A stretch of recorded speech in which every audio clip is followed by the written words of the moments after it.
My story begins when the fog rolled in, thick and silent, swallowing the trail I was following through the Oregon wilderness.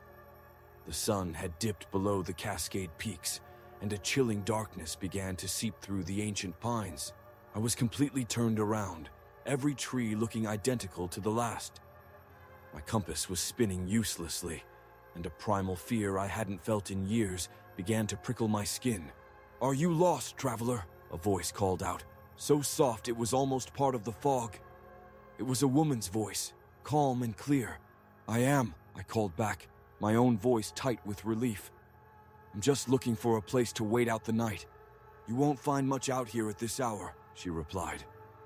A faint, warm light began to bob through the mist, moving toward me.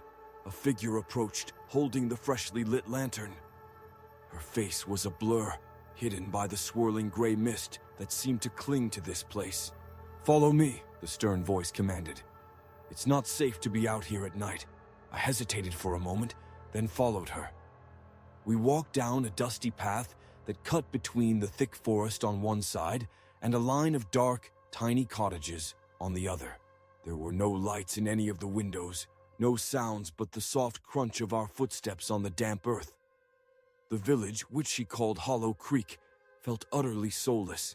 Eventually, we reached a small, rustic cottage made from dark cobblestones, looking even older than the rest. She pushed open the heavy wooden door, revealing a pitch-black interior. As we stepped inside, she moved with a practiced familiarity, igniting a group of candles on a small table.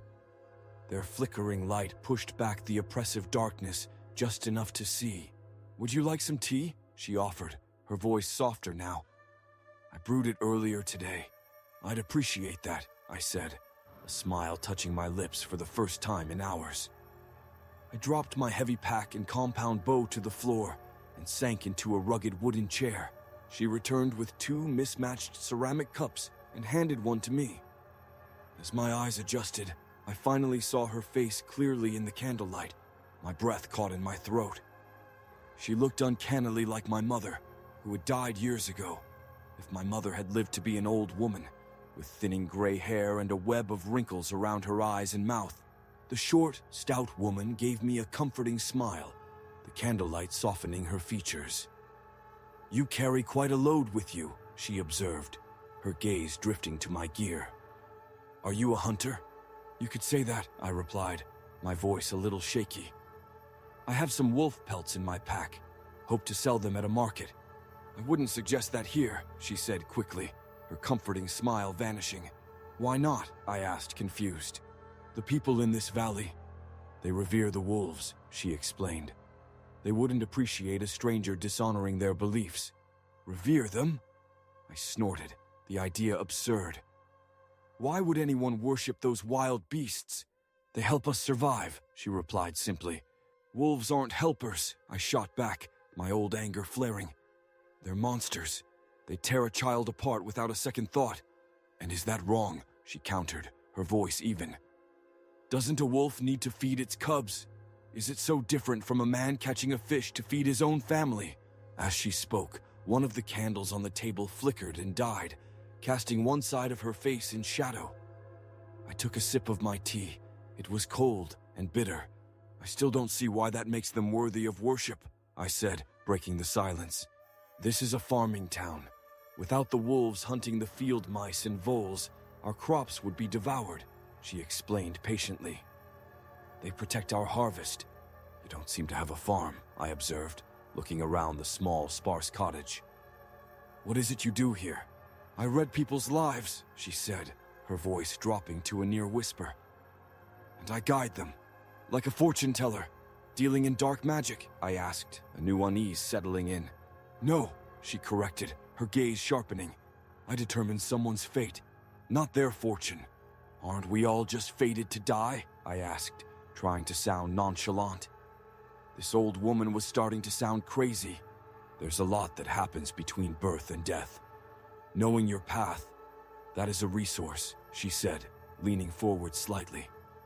Her eyes bored into me as if she were reading the very marrow of my bones. After a long, uncomfortable moment, she spoke again. "Your fate. It's leading you down a dark road, one shrouded by your own past. I took another sip of the bitter tea, the cold liquid doing nothing to soothe me. I noticed then that steam was rising gently from her cup, while mine remained stone cold. Another candle sputtered and went out. The room grew dimmer, but her piercing stare never wavered. "Tell me," she asked abruptly, "why do you hunt?" "It's a noble profession where I'm from," I said defensively. "We protect people from beasts, and we put food on their tables. But that's not why you hunt, is it?" She shot back instantly. "You're too young to be a master hunter, yet you're out here all alone. What are you searching for?" Her questions hit me like a physical blow. I had no answer for her, only the gnawing truth I kept buried. "I'm on a personal quest," I finally managed. "And what is this quest?" she pressed. "You wouldn't believe me," I mumbled. "There are many things people refuse to believe," she said, her voice softening again, "until they are led to understand them." I took a deep breath, the story clawing its way out of me. "I'm hunting a monster, a specific one. I saw it when I was just a kid," I began, my voice trembling. I woke up to screaming, my mother's screams. I peeked out of my room, and there it was, a giant beast filling the whole living room. My mother was on the floor, begging. The monster's eyes, they glowed with pure rage. Its growl was like a thunderclap, and then it struck her. I saw the blood. I was frozen. I just hid in my room, listening as my mother was eaten alive. The cottage was silent, the only sound the faint hiss of the last few candles. The old woman's gaze remained fixed on me, unreadable. "I knew you wouldn't believe me," I said, my voice hoarse. "No one ever does." "Revenge?" she asked, her voice chilling me to the bone. "Do you truly believe it's revenge you're after?" Another candle flickered out, leaving only one small flame between us. Her face was now almost completely lost to the shadows. "What else would it be?" I asked, confused, as I drained the last of the cold, bitter tea. "I do not doubt you saw a monster that night," she said, her voice full of conviction.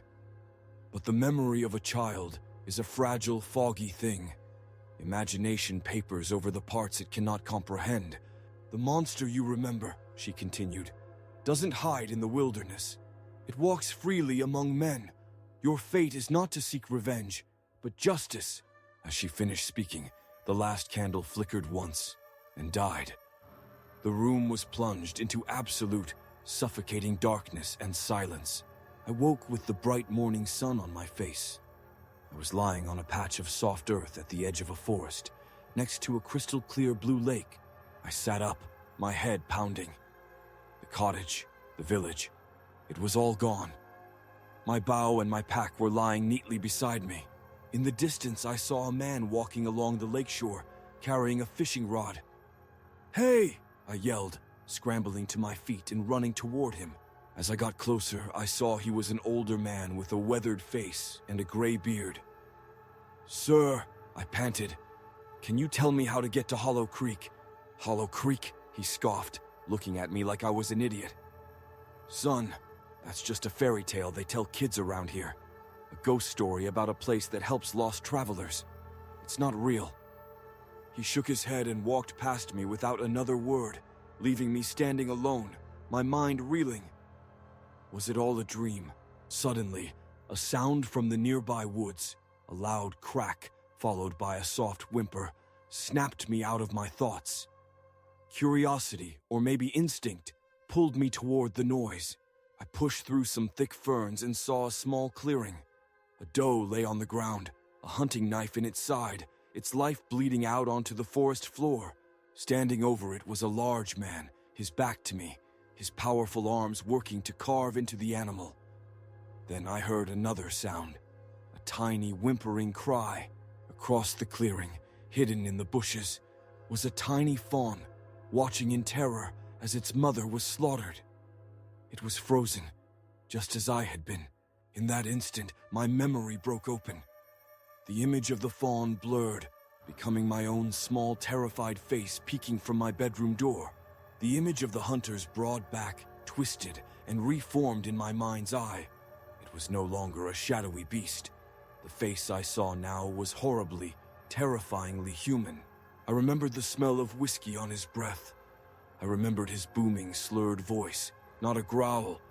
I remembered the monster that killed my mother was my own father. The old woman's words echoed in my head. Your fate is not to seek revenge, but justice. I had been hunting the wrong monster all along.